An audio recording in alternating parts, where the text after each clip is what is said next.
Hello, I'm Zoe. This is Frag, utilizing the strength of your different self. Hi, Zoe. Welcome to episode number 16. Today I want to talk about pet peeves. Ooh, Zoe. That to me is a fire starter. That's a trigger. When you talk about somebody's pet peeves, that's something that really gets inside someone's skin and it festers up to the point where they're either going to hold back or they're going to implode or explode. There's so many different things that are attached to pet peeves. And I don't know if that's an area that we should go into, especially during this age of, you know what, I think I'm just going to be me. I'm going to sit back here. I'm going to kind of watch everything that's going on. But pet peeves are that's a trigger. That can be a very dangerous place for people to actually kind of stand and have a conversation. Most of your pet peeves are against yourself. Yeah, I'm not alone on this. We hold ourselves accountable or unaccountable for what it is that we're doing. I mean, there are times that I need to get something done, but because I'm such a procrastinator at certain things in my life, it really gets underneath my skin and it deeply bothers me that I am this way. But in other things, such as podcasting, such as going out and doing things in the community, I mean, I am gung-ho. But when it comes to my personal and private life, there are things that I go, I'm going to watch the Johnny Depp trial today. I'll get to it when they go to a break, and then they don't go to a break. So that is a pet peeve to me, that the procrastination just drives me crazy because I don't understand how I can be really a forefront runner in so many different things. And then when I get to a certain area, it's like, no. For instance, like folding my clothes. I don't know why I don't find solitude in folding my clothes. Yet if I'm at the grocery store, I will sit there and I will put things back. I'll pick things up from the floor. I'll make things look very pretty in that place of public view. But folding my clothes is like a pet peeve to me because it's like it drives me insane that I won't take 5, 10, 15 minutes to make it look nice. Not telling people what this episode is about is a pet peeve of mine. Whoa, back it down, Zoe. You're right. People don't know what defragging is. Defragging is something that I started in November of 2017 because I needed to start breaking down what I was moving through. When I would go and face a mountain or a storm, we all have those in our daily lives, but you don't break it down to the point of understanding how it came into being and how you made your way through it. What we'll do is we'll experience it and then just keep walking forward. And it's like, and then we get hit again, and then we get hit again. But when you break it down and you learn from your actions and reactions, I guess that could be one of my pet peeves. If I'm not learning from my daily movements and my aggressions, then what am I doing here? I've got to be able to study it like a student and activate a better way to participate with everything that's around me. And that's what defragging is. It starts out in a daily journal. I keep my defrag journal with me at all times. And the only reason why I even brought it to a podcast was because, you know what? I'm blessed with the opportunity to talk to a lot of famous people.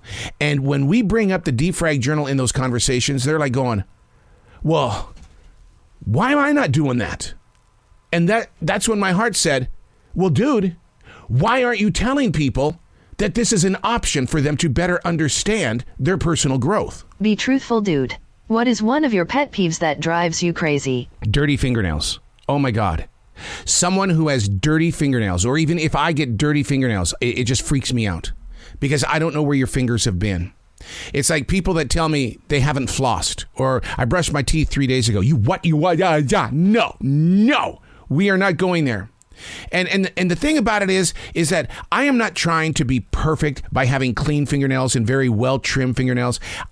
It's just one of those things where it just doesn't feel right. If I have anything underneath my fingernails, or if I've got something in between my teeth, I feel it. And I don't know if that's the martial artist in me because I'm aware of all things that my body is doing. It's just that things like that really get underneath my skin. And especially if somebody around me has dirty fingernails and you want me to shake your hand, no, it's not going to happen. And I don't even want to fist bump you because I don't know where your fingernails have been. Do you ever get jealous of the people who have perfect studios to record in? No. And no, I don't. And the reason why is because I believe a recording studio is so personal. When I have my earphones on and I am behind this control board, behind this microphone, this is my space. And when I was in terrestrial radio and people would use my microphone during their time, I always felt invaded. It's like, this is my area. And this is where my soul comes out and it's transferred through this microphone and it goes wherever and it lands in fields that I may never ever see. It's so personal. And I got to be honest with you, my clutter is absolutely chaotic, but it's my place. When something doesn't fit in to the realm of what I call flow, I instantly become aware. It's how I watch people as well. From movie premieres to being at the grocery store, the essence of movement is a constant story inside my imagination. And as much as I would like to predict it, I can't. And the reason why, because if I even try to predict someone else, human habit gets in the way. It's human habit that tells me this person's going to do this person's going to do this. Look at the flow. Look at what's going on. Oh, someone's out of line. Okay, how did I see that? Because human habit changed. There was a little bit of chaos in their moment, and my eye instantly goes to chaos. That's one of my pet peeves, is that I recognize human habit, but when there's chaos, because I live in a chaotic situation, I'm able to go, whoa. Now that's something that because I can catch someone who's stealing at the drop of a hat. And people go, how do you do that? And I go, because the way they're moving, because of the way that, because my imagination knows that people do things in habit shape. And when you do it in a habit shape, it's like, okay, that's what somebody who is stealing things does. I know how their grocery store basket is filled. I know how they're moving through the store, the way they're looking around. It's that habit that tells me they're going to run and they're going to take that stuff with them. How can someone get over their pet peeve? Is this something that consistently bothers them, or can you be healed? I am bothered by a lot of things. And the reason why is because I am in the public so much. And the way that I've had to get over pet peeves is that I just accept you for who you are. This is who you are. This is your personality. This is your circle. This is your way and walk. And so I accept you. And that's what I love about life, is that when you step back sometimes and take out your judgment or take out your pet peeve, you get to know who the other person is. You get to really become a relationship-filled person with them. And it's like, I just accept you. And I like the term, we got this. We got it. We got this. So there's no reason to freak out when things are going wrong. That could be somebody's pet peeve, because you always look like you're a nervous Nelly. And you know what? It's like, he's that way. And the way you get over it is you just say, I accept you for you. You are you. You are an art-filled person the way that you are. And you know what? Just like me, I'm a snowflake, and we're all unique. And so I just accept you for you, and I like your chaotic mess. People think you are weird. They don't understand why you've dedicated so much of your life to podcasting. God, it's because they don't do it. And if they do it, they may not do it with such passion or drive. The energy, the reason why you show up every day to make it happen. It does get underneath my skin. It gets underneath my fingernails. And we talked about that. When you get dirt underneath your fingernails, it becomes a pet peeve. I'm trying to figure this out. And I put rules around everything that I do, because I would like to do this all the time. And what I mean by all the time, from sun up to sundown, it's just that connection. And so yeah, people think that my chaotic state of mind is basically, how can you do this when there's so much you could be doing? So much what? What do you want me to do? And that's the way that I led my childhood as well as into my first marriage. Is say, what do you want me to do? What do you want? Tell me what you want me to do and become, and I will do it. I won't say no to you. I won't. And see, that's the thing about it. The podcasting in 2016, I finally said yes to myself. And all of a sudden, everybody started getting these pet peeves against how I do different things, and it's like listen, this is just my chaotic mess. Accept me. I did a record album back in 2002. It was called "They Think I'm Weird, So I Proved It." And the reason why I did that was to basically relieve the stress and the pressure off my creative self. Okay, you're weird. You're weird. You're doing things that other people aren't doing.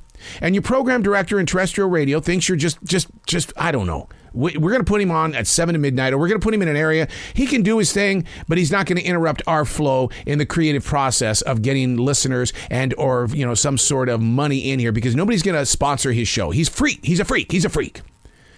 I'm weird. I accept that. I'm chaotic. I accept that. And I think that we need to have more of that. More, interest in, tell me about your different self. Let me hear how you became that different self and accepted that different self. Because that different self is what makes you an original. And that's what I want to do. I want to know the original you and not part of you. And that's the story. But do you have the strength on the inside to reveal the story?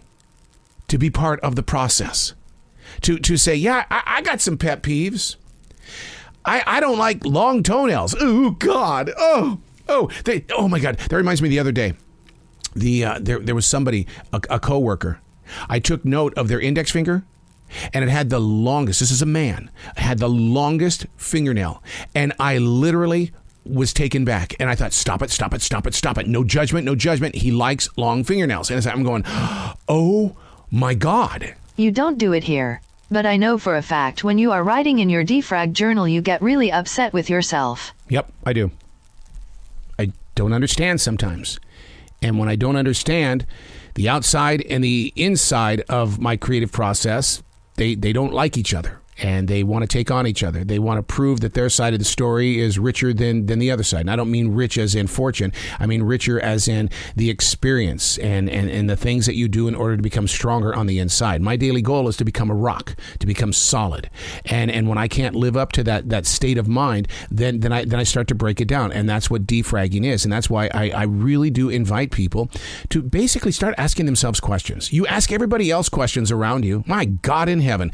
I see it all over, social media and stuff like that. You're asking people questions. But do you ever stop and ask yourself questions so that you can understand who it is that you are? The outside shell of you, that's designed by society. That's designed because you want to look good. You want to smell good. You want your fingernails to be in shape. And I see those beautiful fingernails on women. Yeah, you want to look good.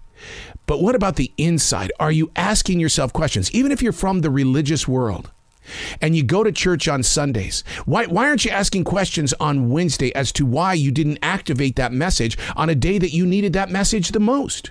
Why are you stepping free? Are you afraid of your inner self? Don't be. That inner self is what guides you through the storms. That inner self is the strong, that strong wind that's going to say, whew, how'd you like those apples? Do you want to know how we did it? No, I'm okay. I'm okay. No. Learn to ask yourself questions. Put it on paper. Record it. Study it. Become a stronger, better you by realizing the entire you is why you're here. Defrag.